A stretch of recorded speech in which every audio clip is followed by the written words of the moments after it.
René Guénon, les principes du calcul infinitésimal. Chapitre 24. Véritable conception du passage à la limite. La considération du passage à la limite, avons-nous dit plus haut, est nécessaire, sinon aux applications pratiques de la méthode infinitésimale, du moins à sa justification théorique. Et cette justification est précisément la seule chose qui nous importe ici, car de simples règles pratiques de calcul, réussissant d'une façon en quelque sorte empirique et sans qu'on sache trop pour quelles raisons, sont évidemment sans aucun intérêt à notre point de vue. Sans doute, on n'a pas besoin en fait pour effectuer les calculs et même pour les conduire jusqu'au bout, de se poser la question de savoir si la variable atteint sa limite et comment elle peut l'atteindre. Mais pourtant, si elle ne l'atteint pas, ces calculs n'auront jamais que la valeur de simples calculs d'approximation. Il est vrai qu'il s'agit ici d'une approximation indéfinie, puisque la nature même des quantités infinitésimales permet de rendre l'erreur aussi petite qu'on le veut, sans toutefois qu'il soit possible pour cela de la supprimer entièrement, puisque ces mêmes quantités infinitésimales, dans leur décroissance indéfinie, ne deviennent jamais nulles. On dira peut-être que c'est là, pratiquement, l'équivalent d'un calcul parfaitement rigoureux.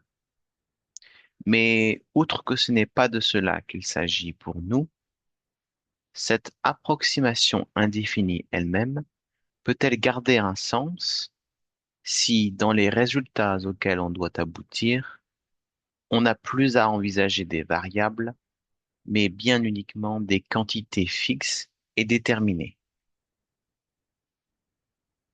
Dans ces conditions, on ne peut pas, au point de vue des résultats, sortir de cette alternative, où la limite n'est pas atteinte, et alors le calcul infinitésimal n'est que la moins grossière des méthodes d'approximation, où la limite est atteinte, et alors on a affaire à une méthode qui est vraiment rigoureuse. Mais nous avons vu que la limite, en raison de sa définition même, ne peut jamais être atteinte exactement par la variable. Comment donc aurons-nous le droit de dire qu'elle peut cependant être atteinte? Elle peut l'être précisément, non pas dans le cours du calcul, mais dans les résultats, parce que dans ceux-ci, il ne doit figurer que des quantités fixes et déterminées, comme la limite elle-même, et non plus des variables. C'est donc bien la distinction des quantités variables et des quantités fixes, distinction d'ailleurs proprement qualitative, qui est, comme nous l'avons déjà dit, la seule véritable justification de la rigueur du calcul infinitésimal. Ainsi, nous le répétons encore, la limite ne peut pas être atteinte dans la variation et comme terme de celle-ci. Elle n'est pas la dernière des valeurs que doit prendre la variable. Et la conception d'une variation continue aboutissant à une dernière valeur ou à un dernier état serait aussi incompréhensible et contradictoire que celle d'une série indéfinie aboutissant à un dernier terme, ou que celle de la division d'un ensemble continu aboutissant à des derniers éléments.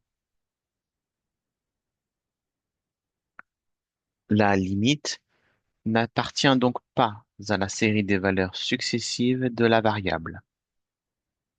Elle est en dehors de cette série.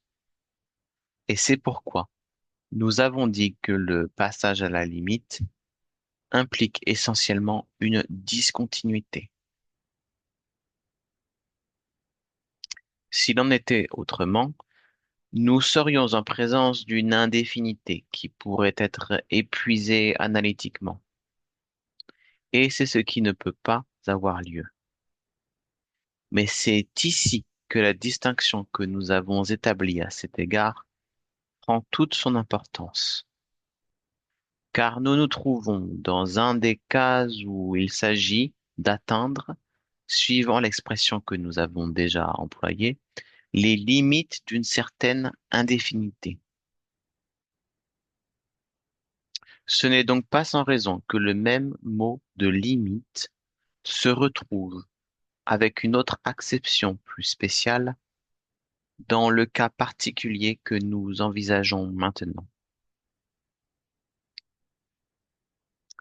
La limite d'une variable doit véritablement limiter, au sens général de ce mot, l'indéfinité des états ou des modifications possibles que comporte la définition de cette variable. Et c'est justement pour cela qu'il faut nécessairement qu'elle se trouve en dehors de ce qu'elle doit limiter ainsi.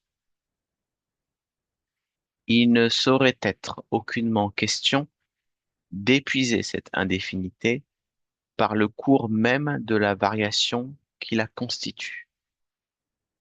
Ce dont il s'agit en réalité, c'est de passer au-delà du domaine de cette variation dans lequel la limite ne se trouve pas comprise. Et c'est ce résultat qui est obtenu, non pas analytiquement et par degrés, mais synthétiquement et d'un seul coup, d'une façon en quelque sorte soudaine, par laquelle se traduit la discontinuité qui se produit alors, par le passage des quantités variables aux quantités fixes.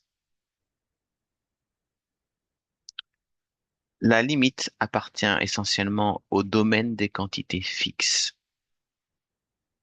C'est pourquoi le passage à la limite exige logiquement la considération simultanée dans la quantité de deux modalités différentes, en quelque sorte superposées.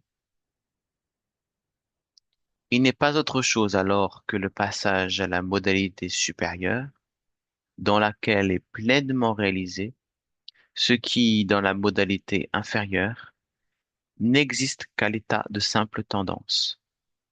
Et c'est là, pour employer la terminologie aristotélicienne, un véritable passage de la puissance à l'acte, ce qui n'a assurément rien de commun avec la simple compensation d'erreurs qu'envisageait Carnot.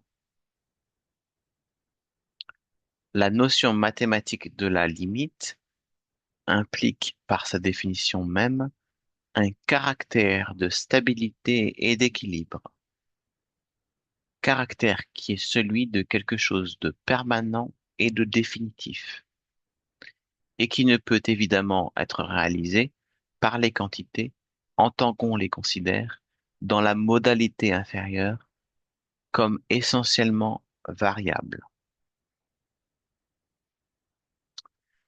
Il ne peut donc jamais être atteint graduellement, mais il l'est immédiatement par le passage d'une modalité à l'autre, qui permet seul de supprimer tous les stades intermédiaires, parce qu'il comprend et enveloppe synthétiquement toute leur indéfinité, et par lequel ce qui n'était et ne pouvait être qu'une tendance dans les variables s'affirme et se fixe en un résultat réel et défini. Autrement, le passage à la limite serait toujours un illogisme pur et simple, car il est évident que tant qu'on reste dans le domaine des variables, on ne peut obtenir cette fixité qui est le propre de la limite, où les quantités qui étaient considérées précédemment comme variables ont précisément perdu ce caractère transitoire et contingent. L'état des quantités variables est en effet un état éminemment transitoire et en quelque sorte imparfait, puisqu'il n'est que l'expression d'un devenir dont nous avons également trouvé l'idée au fond de la notion de l'indéfinité elle-même, qui est d'ailleurs étroitement liée à cet état de variation. Aussi, le calcul ne peut-il être parfait, au sens de vraiment achevé, que lorsqu'il est parvenu à des résultats dans lesquels il n'entre plus rien de variable ni d'indéfini, mais seulement des quantités fixes et définies.